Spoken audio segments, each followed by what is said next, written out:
My name is Roger Moeller. Welcome to the third video in a series on the Festool Parallel Guides for cutting sheet goods. This video addresses the use of the Parallel Guide Extensions. These are used for cutting pieces under 8 inches and for cutting thin materials such as edge banding. I despise cutting edge banding on any other tool once I started using this technique. I say this for safety, quality, and ease of use reasons. The next step's a little bit more complicated. We're going to cut pieces under 8 inches. We obviously can't cut into our rail, so we're going to put the yokes on. When you look at the yokes, look at where the index measurements are. They go to the inside. These are extremely well machined. Just set them down into place. Very well machined. Okay, then the other thing we have to do is take these indexing pins and put them on the front side. And we just go to the opposite edge as we crisscross them, temporarily tack them in. Indexing pin over here. And flip it over. And we are in business. I'll just set it here at 10 on each side. Again, it's them crosshairs that we're marching into. And we'll set the piece. Now it has to straddle the work, that the yoke underneath here is off the table. That's kind of a nuisance to be operating that way. Yes, you could rig up some sawhorses out here, but this table with its cavities works very nicely for this purpose in that I can drop those yokes down into the cavities. Get things positioned here a little bit. Now, I don't have those yokes out here unbalanced, and I've also got a situation where the piece that's being cut off is going to reside up here on the members and won't fall to the ground. Now, with little thin strips like this, that's no big deal. But if you're dropping 6, 7, 8 inch pieces of pretty delicate stuff out here onto the ground, that probably isn't so nice. So rigging up this yoke system and the wells has really worked out well for me. We're going to show a couple of things. One, calibrating the front parallel extension guides. And we're going to show also calibrating to the thickness of the cut blade. And we're going to do some real thin cuts to demonstrate that capability. I have taken the saw and locked it in position with the blade down. This is part of the fast fix on here. And in order to engage that, what we do is we set the saw at least at 25 millimeters, that's 1 inch. Grab it here. We're not powered. The dust collection hose and the power hose are gone. We release it with this button, push it up in place, and then we do the fast fix. This is a facility to aid in changing the saw blade.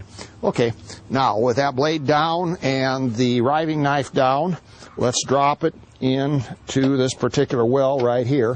Place it on the rail. And I have marked one tooth with a black marker. And what I'm going to do is bring this unit up. I'm going to spin that oops, that doesn't spin very well. Bring it up and note where I'm at as far as rubbing against this edge here. I've got the saw set at 0 millimeters for a 0 millimeter cut, so I'm truly zeroing in for the blade. Then I'm going to go back here, and I'm going to do more or less the same thing. I see that black tooth down there, and I'm going to look at the others right around it, and boy, we are just right on. If we weren't, we would take the wrench located right here in the handle of the saw out. It's a 5 millimeter wrench, and we would adjust these accordingly. We would adjust them for the zero clearance aspect and also to get the measurement correct here, so that when we dial in at 40 millimeters, that indeed is what it is with this particular saw blade on. With that, I think you'll all agree with me that cutting real narrow pieces is extremely dangerous on a table saw. There's different things you can do, but boy, one slip up and it's a problem. Let's take a look at how this unit works for it. We're cutting off from a very narrow board here, so I may have some pieces actually teeter-totter and drop into one of the wells. Or if I wanted to, I could come out here on the other side, but then the weight of the yoke starts to work against me, and I'd probably want to use some clamps on the back end. I'm going to go ahead and connect my power. I'll set the variable speed, 3.5 or 4. I'm going to come on here. Well, first, let's set our thickness of our cut. Let's go down to, 2 millimeters.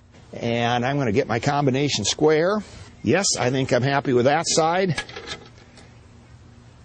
And I'm happy with that side. You know, if this isn't perfect, doesn't maybe make any difference if you're doing edge banding. The important thing is that it be consistent. I'm going to bring my piece up so that each of these 2 prongs is touching. Make sure my yokes are pretty much down on both sides. Looks like we're in great shape. So we're taking off 2 millimeters plus the width of the saw blade.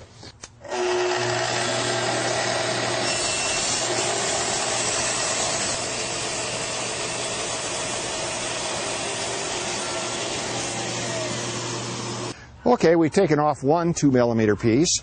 Let's show how easy it is to reload the machine. We got the saw up. We'll take the saw off. We'll push our pieces through until they bounce up against these registration points. Not going to get any pencil or anything out.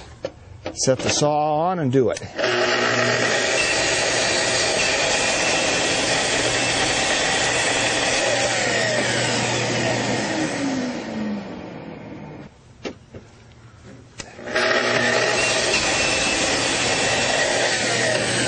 Let's look at these.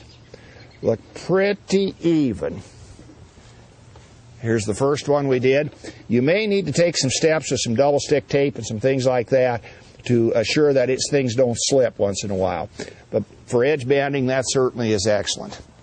So that pretty much covers the parallel guides and the parallel guide extensions. Remember, under 8 or over 8 inches, just use the guides by themselves. Don't have the extensions on. They tend to bang into things with the yoke. It's much easier to have them off. But when you got to be cutting pieces under 8 inches, should you be doing it on a table saw? Hey, if you got a table saw handy, probably is easier to go over there and do some of them. On the other hand, if you don't have one handy and you got this, you've got all the precision or more in the table saw. And in particular, when you're cutting things like edge banding or strips for gluing up, those 1/4 inch, 1/8 inch strips that are so dangerous on the table saw from so many aspects, do them on this thing. You cut them off all day long. In fact, I think you could cut off strips of 0 inches width all day long if you wanted to convert the entire board over into sawdust. So with that, we're wrapping up this discussion on these parallel guides. Good luck. Thank you.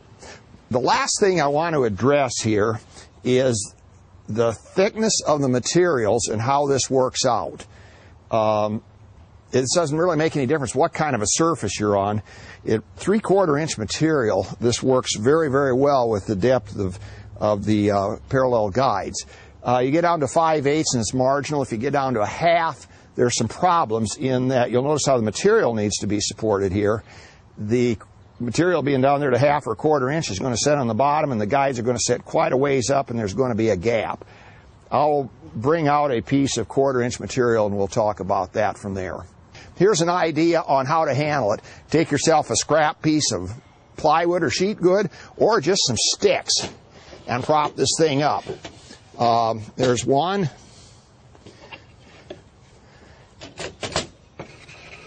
There's two. Now I've got excellent contact all the way along the edge guide. I've also got excellent support on the backhand side here. This wraps up the 3rd video in the series on using the Festool saw, guide rails, and extensions to cut large sheet good panels. Safe woodworking to you, my fellow craftsmen. My name is Roger Muller.